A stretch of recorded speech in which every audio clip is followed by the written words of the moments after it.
Is Bitcoin on track now, ladies and gentlemen? What I mean by that is, well, of course, Bitcoin moved upwards extraordinarily quickly from the end of September's 2023 correction all the way upwards to the peak here in March at 73K. That move was exceptionally fast, exceptionally explosive. It was fueled by things like the end of a 7-month consolidation and the start of the Bitcoin ETFs, both the anticipation of the ETFs and the actual reality of inflows going into the ETFs led the price to skyrocket to the upside extraordinarily quickly. And this actually led Bitcoin to find itself in a place where it had been overvalued for that time in the market cycle. We were not meant to go that high that soon. We were not meant to break all-time highs in March, 2 or 3 months before the halving. Generally speaking, the all-time high breaks out comes actually after the halving. In fact, significantly after the halving, 6 months after the halving usually. So we were about 200 days, more than 200 days ahead of schedule in March. And that is probably the best explanation you're going to find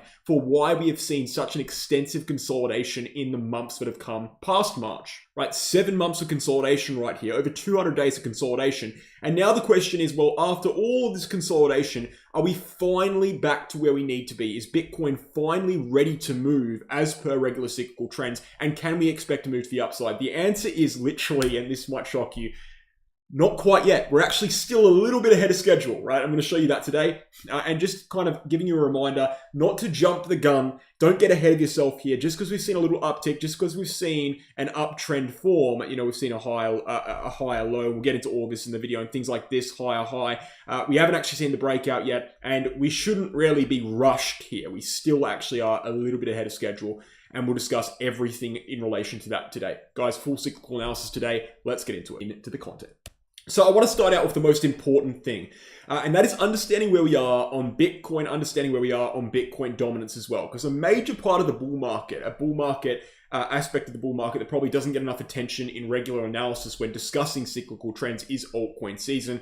And altcoin season is basically a synonym for parabolia. Okay, when you see a parabolic phase in cryptocurrency, it lines up with an altcoin season 100% of the time, because in order for there to be a parabolic phase, you need maximum amount of greed, maximum amount of emotion in the market. And when there's maximum amount of greed, people aren't sticking to Bitcoin. Okay, they're putting their money from Bitcoin into altcoins, progressively more and more high risk altcoins to maximize their potential returns, and they're doing a complete disregard for risk. Okay, they don't care about the risk, they're just going for returns. That's parabolia. So when you see a bull market in cryptocurrency, it always lines up with an altcoin season. That's why altcoin season is a very good indicator, and Bitcoin dominance is a very good indicator for finding out where we are in regards to a parabolic bull market. We're not there yet because Bitcoin dominance has been continually rising, but there is something we can look at with Bitcoin dominance that is going to be very insightful as to when it should be starting if we are to follow the regular cyclical trends. Now, Bitcoin, 4-year cycle, everyone knows about the 4-year cycle, okay? It started out in 2012 with the very first Bitcoin halving, and it led to the first Bitcoin bull market. As you can see, first bull market starting after the first halving in 2012. From there, we saw a regular 4-year cycle with every single top and every single bottom since that point in time being perfectly predicted via an overarching date range trend. Okay, so the 4-year cycle date range trend is encompassing 5 or 6 separate little date range trends. I've color coded all of them. So go to the writing on the left-hand side of the screen, check out the color of the writing, and then go to the color of the date range measurement, and you will see that this is a color-coded chart and all the trends are easily observable. If you pause the video and you want to do that, you can do so. But basically, all of these date range trends go ahead and predict a top on Bitcoin if the 4-year cycle is followed in October 2025. So what does this mean? It means that the 4-year cycle, the thing that has overarched the Bitcoin price action in terms of tops and bottoms for the entirety of Bitcoin's lifespan since the first halving in 2012, is saying the top will be in October 2025. Now, is that guaranteed to be correct? No, it could be wrong. But of course, the trend is your friend until it ends. And so if we assume the trend is working, if we assume the trend is correct, the top will be in October 2025. Now, we can keep that in mind and go into a Bitcoin analysis here. How do we know that Bitcoin was ahead of schedule? We know that Bitcoin was ahead of schedule in March when it broke all-time highs because it usually takes, as per 4-year cycle, 1,100 days for Bitcoin to go from its bull market top to breaching that bull market top in the next cycle. So 1,100 days between all-time highs, or between the all-time high and the all-time high breakout. Now, this time, it did not take 1,100 days. It took only about 840 days, meaning, like I said before, we were at least 250 days ahead of schedule, which is an explanation for why we've been consolidating for so long. If it was to take the regular amount of time, 1,100 days, we would only be seeing an all-time high breakout in November. Now, here's the first part of the video that's very interesting, okay? It, right now, as I speak, is the end of September. Okay, the all-time high breakout, as per 4-year cycle, was meant to happen in the start of November. So right now, if we were to go upwards on Bitcoin, right, today at the end of September, say we get there by mid-October, we would still be a little bit ahead of schedule because regular 4-year cycle is saying we're meant to be breaking all-time highs around the start of November, right? So that's around right over here, okay? We're still a little bit ahead of schedule. If we were to break all-time highs tomorrow, we'd be a little bit ahead of schedule again, and we'd probably be, loading up another long consolidation period like we've seen here. For us to get fully back on track, for us to be fully back on schedule with the 4-year cycle, it would actually be ideal if we consolidated just a little bit more here, maybe another few weeks, and then went upwards for a breakout in late October to breach all-time highs in early November. That would be the ideal structure, and that would get us fully back on track with the 4-year cycle. So even though we've seen all of this consolidation, we're still actually a tiny bit ahead of schedule. And so, I've been saying on my YouTube channel since early August, we're going to be seeing some clear definitive moves in September. And what I meant by that was we would be moving to the upside of a channel in September, which we've already done, and start testing resistance in September, which we're on the brink of doing. I didn't necessarily mean we'd be breaking all-time highs in September. I always said I actually think the all-time high breakout will come in October. I still think that will be the case. I think we will slightly front run the expected or what we're meant to be doing, which is a early to mid-November breakout. I think we'll probably front run it a bit and do it in probably sometime in October. It's hard to say when, just due to how pent up the market is. But anyway, that's all speculative. And of course, we haven't seen the breakout yet, so we can't actually be confident in that. We haven't seen a macro breakout yet. But I just want to go further with this analysis here because I'm actually missing out a pretty important part. So as per 4-year cycle, breaking all-time highs in mid, let's say early mid-November would have been the optimal kind of being on track with the 4-year cycle. But we can take it further. We can't just, do that based on a Bitcoin analysis. We can actually look at Bitcoin dominance as well.